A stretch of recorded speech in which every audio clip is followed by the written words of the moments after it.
What's up guys, this is What If Just Gaming, your channel for fresh Arena Valor content, and I have just picked one of the heroes that isn't featured so much in videos at all.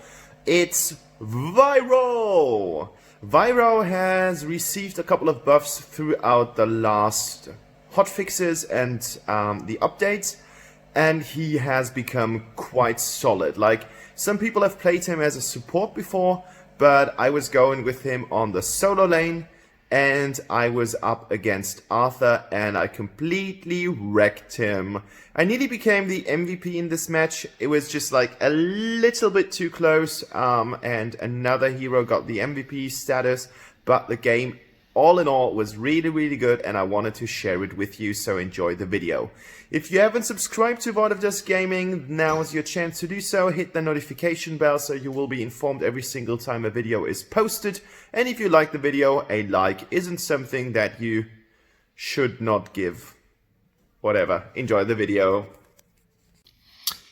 Alrighty, right, here is the armory, guys, and as you can see, we are building our Wiro completely on a tank build.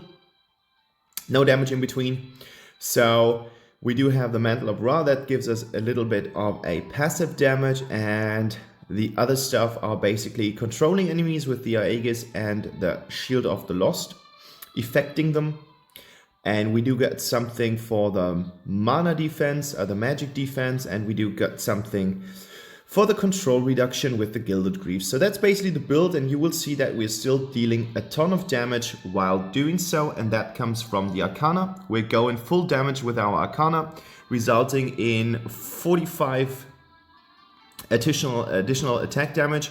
We've got an armor pierce by 100, and we do get a movement speed increase by 10%. How do we achieve this? I've chosen 10 times Onslaught, I've got 10 times Assassinate, and I've got 10 times Skewer. That's the Arcana build. So we're kind of having this nice mixture between utility and sustainability here, especially in the enchantment version with our armor that we've chosen. With the Arcana, there comes the damage from. And now, as you can see here, we've got the Devourer and we've got the Bone Cutter that gives us an additional resistance, stacking with the Gilded Greaves. Then we're using the Desperate Duel. We have this buff stack thing going on. We're using the River Treader for some utility, and we're having the regrowth because that helps us with the stuff that happens when we are in our ult state. Because as you guys know, the passive, or not the ult, but the passive is basically that you will not die. There will be 3 sigils on the ground, and enemies can kill you then while you're in this down state, and if someone helps you from your team activating the sigils, you will come back after time with some health, and that health is improved by this regrowth stuff. All right, let's get started. So yeah, I've basically picked the build while I was playing. So don't worry about that. I had to adjust some things that I just thought would make this build a little bit more useful. So you guys have seen it in the intro before, but I have to switch it out for something. So we're going with the first ability. The first ability is the stuff where your damage comes from. It's got this nice little knock-up effect on the 3rd hit. And here we go against the Arthur. Arthur is quite a powerhouse. The shield that he got from the last update is not really making him less strong, because now he's got a shield, and then he's got his damage abilities that he had from the start. So he's really good at the moment, and that really sucks a lot. But he can't cope with Wiro, and the stun effect was, or the knock-up effect was, the stuff that I had in mind when I was fighting him, dueling him, and I'm just cleaning up the minion wave here to get back, get some health. Sorry guys, my voice is a little bit rusty. It's early in the morning, not really super early, but I haven't spoken to anyone yet, so my voice and my English is kind of rusty. I'm having my 3rd cup of coffee right now, but Still feel quite tired, even if I'm on holidays right now and I can sleep as long as I want. But if you've got a dog, you can't sleep as long as you want because dog dictates what's supposed to do. Okay, so going up against Arthur, I always would advise you guys. Here he procs his shield. I would you guys always advise to wait until his second ability has run out. Now we need to be a little bit careful here. Enzo comes in, but that's not really of our concern. He's not strong enough. But we do have, like, here comes in quite handy that we have the Gilded Greaves as well as the Bone Cutter, because the stun effect from the Alistair was reduced by a tremendous amount of time. 45% here, and I'm trying to do something against these guys, and that death was completely... That was for the trash bin. Like, what was I thinking? And what was the Darcy thinking? Like, what was Darcy's idea? What was Darcy's plan behind this? Like, I did not really get it, but it doesn't really matter.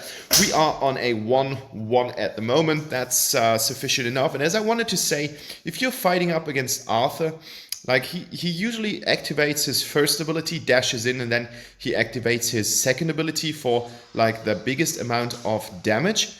But look at that, like, that's pretty smart. Smart outplay. Like, that's what Viros can do all the time. If you manage to get behind your enemy, always try to push them towards your tower. Super, super helpful. I wanted to get him here, but that did not really work out because of the positioning. Because as I said, I was still tired, sorry. As I said, like, the problem is behind this that I would have had to go into tower range, and that would have been quite stupid. But as he has taken some damage, we are about to damage the tower. Arthur isn't that easy to fight against. Like, he's a one-trick pony. He doesn't have any cool strategies or something on his sleeve. Like, he doesn't have crazy movement abilities. Like, for example, here our nice Elandor, who can dash around the map quite easily. But Arthur is still... His simplicity is what makes him great. Like, he's got an answer on basically everything. He deals damage. He's super tanky. He does have gap closers by using his one as well as his ultimate. So that's kind of a really strong move. So you always got to be careful, because even an underfed Arthur can wreak havoc amongst your lines. So always be prepared for something and an approach that he might just jump straight into your face. Anyways, that Arthur wasn't really paying attention to his tower stuff, so I don't know what was going on. Like, I don't know what he was thinking.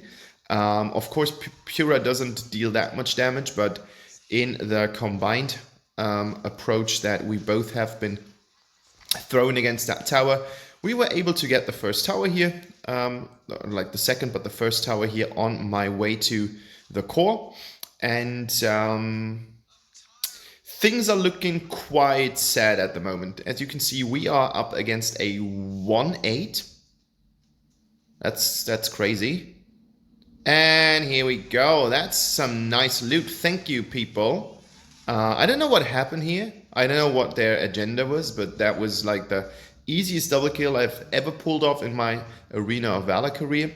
And Joker and Arthur are trying to defend what's going on here, and they're doing a good job, because otherwise it's just too crazy. Rui tries to move in here. She gets everyone into the teleport range, but I think that's something that's more of a threat than it is of use. Like, if you don't really know where Rui is supposed to be, and you haven't checked the map yet, it can be a death trap, and it was a death trap in this situation. Like, we have just got 5 kills. From that one situation, we've got 5 kills. There will be a Rui match after the next German video, where I'm gonna featuring Rui, because I haven't played her yet, and I just got her last week, and I wanted to try her out. And you will see that kind of teleport madness that she brings to the battlefield because her abilities can be quite confusing if your team doesn't know what's going on. Like, it's rather useless or rather threatening situation than really helping the team if the guys of your team are unaware of what you can actually bring to the battlefield. Can be super strong because everyone teleports into the right situation. Everyone is just about to deal damage and stuff like that. But on the other threat, it can be quite stupid. But look at that, like we're just kind of cutting through them like melted butter. It's super easy. Another double kill, and I think it just shows how how much damage he can just pull off right now. And Rui is not, like, she can't defend anything. Her abilities are just not strong enough. She throws stuff to the ground, and I don't know, like, yes, now she's gone. Should have used her ult, but I don't know, like, crazy. Crazy, not helping anyone. I was just wondering what Cathany was thinking here. Like, that was like a suicidal mission, and I'm going to help Elander here. Getting myself into the breach. But as you can see, I survived quite long. I don't know what Darcy is pulling off here. Like, he should definitely get back. I did not sacrifice myself for nothing. But then that said, that Darcy wasn't that great. So I'm going with Shield of the Lost first, and then I'm going with the Aegis, as you guys have seen in the intro, in my build intro. That was a smart move actually from Rui. That way she wasn't killed and she worked as a bait. But as I said, like, her abilities are a little bit complicated and a little bit hard to read. So if you guys want to play Rui, or if you guys are playing with Rui, always pay attention to the map. Pay attention to the map and the enemy composition, because you might just end up straight in a pit of snakes and you will just be shredded to tears in no time. So, as this video is about Wiro, I'm glad that Wiro has finally gotten the attention that he deserves. I think he's super funny, and I think especially from the country background, as he's a national hero, supposed to be. I think it's really nice that he has been improved in a way that you can actually use him right now without fearing that your whole team is gonna report you in the end, at the end of the battle. And that's just something that's really, really nice of the stuff. Joker is gonna get away here. He just pressed his second ability and he is out, and we need to be careful about his rockets. Rockets are super deadly, really long range, really threatening. And I don't know what we were thinking. Like, yeah, that would have been a free kill. That's at least what my teammates said. I could have gone in for the Enzo, but my plan was not to go for the Enzo, but get towers into, get minions into towers. Like, that should always be your very first goal. It's not about the kills. You're not winning games by killing people. You are winning games by destroying base buildings. You are more of a deconstruction worker than an assassin who's paid for killing things. And you can easily see that the passive from Wiro is up if he has this kind of animation, like that wind animation around him. Looks a little bit like the stuff that you get from the Blade of the Eternity, but then it's not. Oh my goodness, are we gonna get out? Yes, we will. And I can't help her, like, I'm trying to, but then I'm not, like, oh my goodness. And I made it out alive. Like, that's the beauty of your passive. You can easily, if they're not focusing you now, I don't really know what the plan was here from the enemies. Like, they should have just easily focused me, and then they could have just killed me here in no time, but I don't know. I'm not in their mind, so I can't judge what was going on. What's going on with the weather? It's kind of cloudy today. Keep an eye on Abyssal Dragon. That's really important. Yeah, Joker just pops here. And oh my goodness, that was a nice end of stuff. Look at that, like, the stun duration is so short. I don't know if he has put something in here. And that was like the kill steal of the year. So saddening. Saddening. I'm pushing Rui here out. That was a little bit stupid, but then we do get the opportunity to get the dogs, the Abyssal Dragon with no action at all. Double kill. Yeah, as I said, it was quite close. And look at that. Like, I'm fighting both of them. And they're going back. Like, they're going back using the stuff that I did not want to pull the might buff here. The might buff came from the passive from my Mantle of Ra. That was a little bit confusing. I did not want that to happen.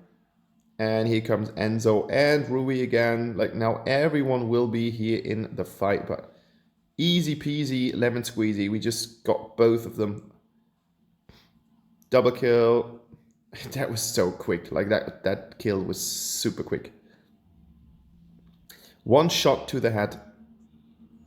Oh, I wanted to go with Yogas, that's fine, but you could go with Blade of the Eternity. Like, it's like double resurrection if your ultimate procs, your passive procs, and passive will be down right now. I've got the wind up against me. I'm just pushing him away so that my team can focus on getting the tower, and we don't really get that much damage at this stage of the game. Like, we're in the late game right now, so things are fairly easy, and I'm like a full tank at the moment. So as you can see, I'm not really affected that much from their stuff.